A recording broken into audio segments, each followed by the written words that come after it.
सब उससे जरा अलग ही रहते। मोस्टली तो उसकी बात एक लड़के से हो ही जाती थी, पर धीरे धीरे उससे भी बहस हुई और फिर उसने भी ब्लॉक कर दिया।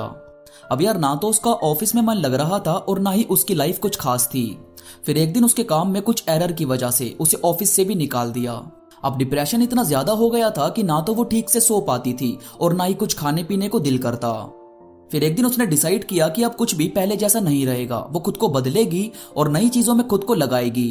पहले की बातों को नजरअंदाज करके खुद को फ्रेश फील करवाएगी और अगले ही दिन उसने ये सब करना शुरू कर दिया।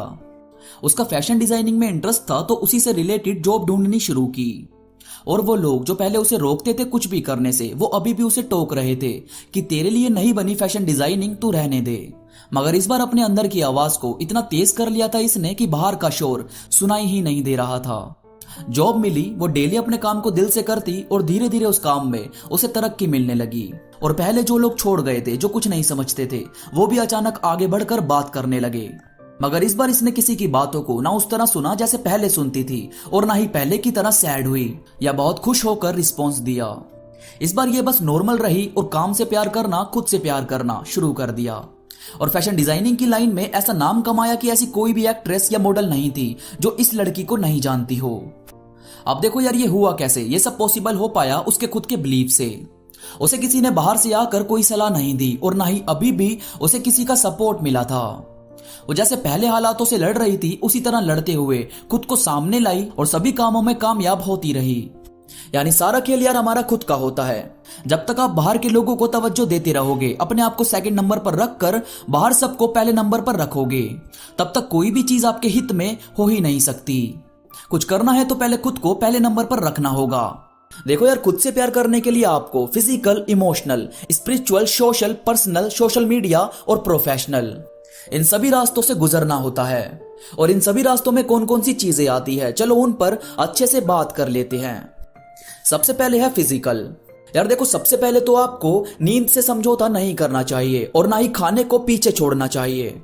सबसे पहले हेल्थ है। अगर आप हेल्दी नहीं रहोगे, फिट नहीं रहोगे, तो जाहिर सी बात है कि आप चलती फिरती लाश के बराबर लगोगे।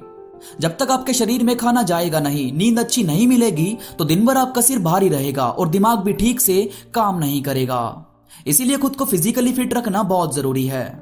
होता है कई बार कि हम सैड होते हैं, खाना खाने को दिल नहीं करता, उस दिन भी कुछ हल्का फुल्का जैसे फ्रूट्स या कुछ भी जो आपको पसंद हो वो खा लिया करो। एक तो अच्छा खाना आपके मूड को बदल देता है और दूसरा आप खाली पेट रहने से बच जाते हैं। इसके बाद है इमोशनल। सबसे पहले तो यार अपनी फीलिंग को समझने की कोशिश किया करो।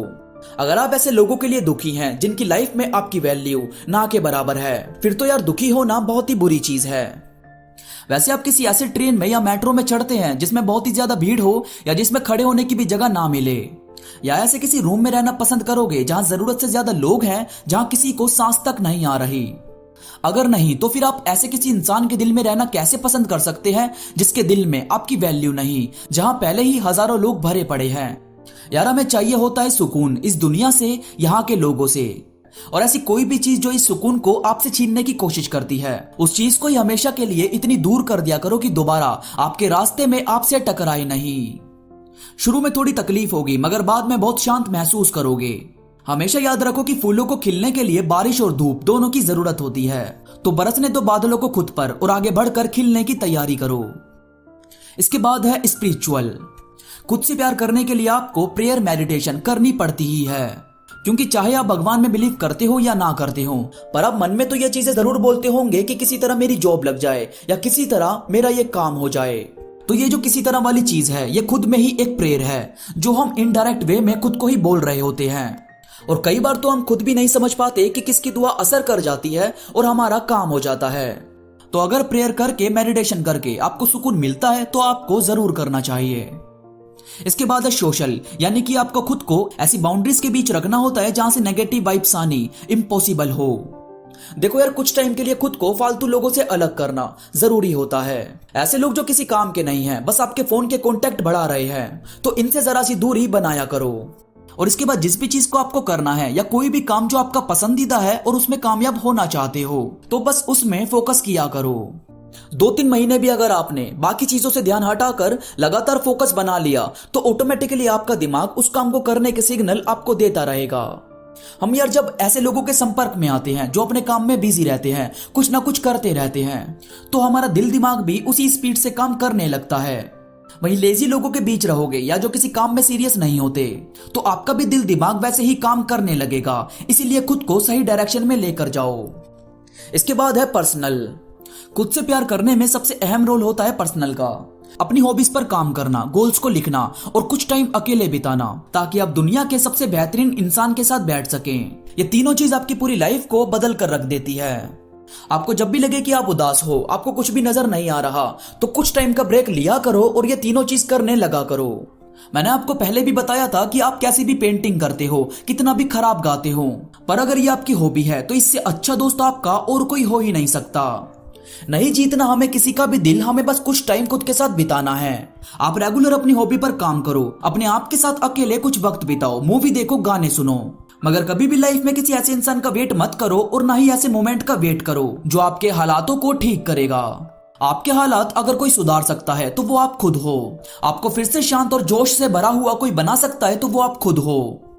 लाइफ एक पेंटिंग की तरह है जिसका ब्रश आपके हाथों में है। आप किसी और को अपना ये पेंट ब्रश मत थमाओ कि वो अपनी तरफ से जैसी मर्जी आपकी लाइफ को पेंट कर दे। छोटी छोटी सी चीजें हैं मगर बहुत पावरफुल है। इसके बाद है सोशल मीडिया। आपको जानकर हैरानी होगी कि इस दुनिया में 65% लोग इस वजह से दुखी हो जाते हैं कि उनके सोशल मीडिया पर फॉलोवर्स नहीं है या उनके पिक पर अच्छे लाइक नहीं आते। यार देखो, सिंपल सी बात है, ये जो गालिब थे या जो पिकासो जैसे पेंटर रहे या कोई भी बड़ी पर्सनैलिटी जो पहले थी, उनके पास तो सोशल मीडिया थी भी नहीं, वो फिर भी खुश रहते थे क्योंकि उन्हें फॉलोवर की गिनती से प्यार नहीं था, वो जो कर रहे थे उससे उन्हें प्यार था। आज की डेट में भी जो लोग बहुत सारे फॉलोवर लेकर बैठे हैं, आधे से ज्यादा तो खरीदे हुए हैं। पैसे देकर कोई व्यूज ले रहा है, कोई फॉलोवर ले रहा है। यहां पर हर कोई सिर्फ पैसा बनाना चाहता है, कोई भी हिस्ट्री बनाना नहीं चाहता। तो भीड़ से जरा ऊपर देखो और झांको सही चीज की तरफ। अपने आप को सोशल मीडिया पर सही चीजों को सीखने में लगाओ। ऐसी वीडियोस देखो, ऐसे थॉट्स पढ़ो जिन्हें पढ़ने के बाद आप में पॉजिटिविटी आए और आप बाकी लोगों में पहुंचा सको। इसके बाद है प्रोफेशनल। कभी भी यार किसी को नीचे गिराकर उठने की मत सोचना, और जो आपको नीचे गिराकर उठने की कोशिश करे, फिर चाहे वो अपना ही क्यों ना हो, उससे अलग हो जाना। अपने आसपास के नेचर को ऑब्जर्व करो। जहां आपको लगे कि जज किया जा रहा है, लोगों में कमियां निकाली जा रही है, वहां कुछ बोलने की जरूरत नहीं है, वहां से अलग रहा करो और हमेशा कुछ ना कुछ सीखते रहो। जिंदगी सिखाती जाएगी, आपको सीखते जाना है। खुद की इज्जत करो, अपने आप को पहले नंबर पर रखो। किसी ने बुलाया और आपको कुछ जरूरी काम है तो बस मना कर दो। आपका खुद से प्यार ही आपको खुश रहने में, अपने आप को पॉजिटिव रखने में मदद करेगा। आज की वीडियो जरा लंबी हो गई, पर आज के टॉपिक को अच्छे से समझाना जरूरी था। मैं उम्मीद करता हूं आपको समझ आई होगी आज की वीडियो पसंद आई हो तो लाइक करो और कमेंट करके मुझे जरूर बताओ। इसके साथ ही शेयर जरूर करना और मुझसे इंस्टाग्राम पर अभी जुड़ो। इंस्टा पर मैं काफी चीजें अपडेट करता रहता हूं जो मुझे उम्मीद है कि आपको जरूर पसंद आएगी। इंस्टाग्राम का लिंक नीचे डिस्क्रिप्शन में मौजूद है। तो अभी के लिए बस इतना ही। मैं मिलूंगा आपसे नई वीडियो के साथ, तब तक के लिए धन्यवाद।